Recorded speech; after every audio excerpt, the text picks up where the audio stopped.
Given that, General Huda, former GOC Northern Command, the fact is there are heights where the two armies are now 300 meters away from each other. And we have had firing for the first time in 45 years 2 days ago.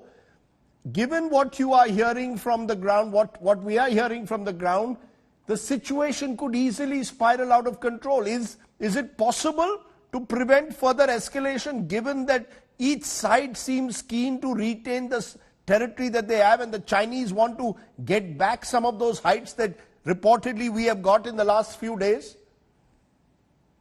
So Rajdeep, I agree with earlier, panelists who say that both countries don't want to go to war. The fact is, situation on the ground, military to military, what is happening on the ground has a life of its own.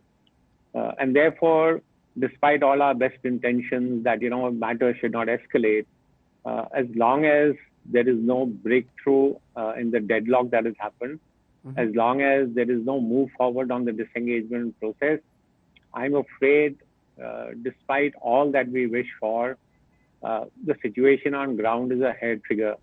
Please look at, what soldiers on the ground and the young company commanders would be feeling.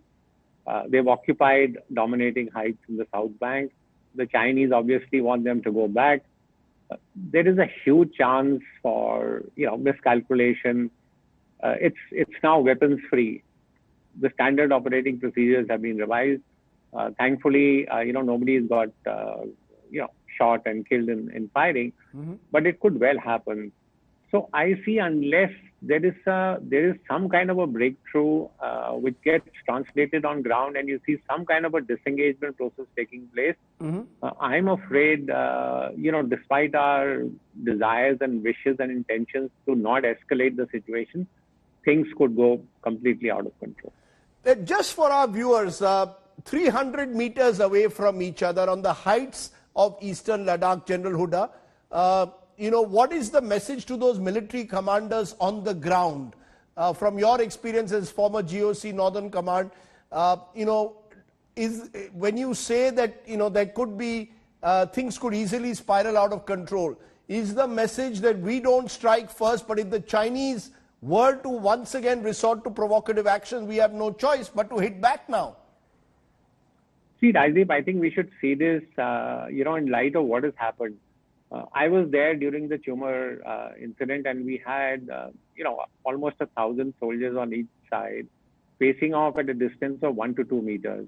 1 to 2 meters? The difference in that face-off and this current situation, Rajdeep, is that there was respect for agreements and protocols on both sides. That has completely broken down after what the Chinese did. Restraint on both sides is not there. As I said earlier, the standard operating procedures have been revised.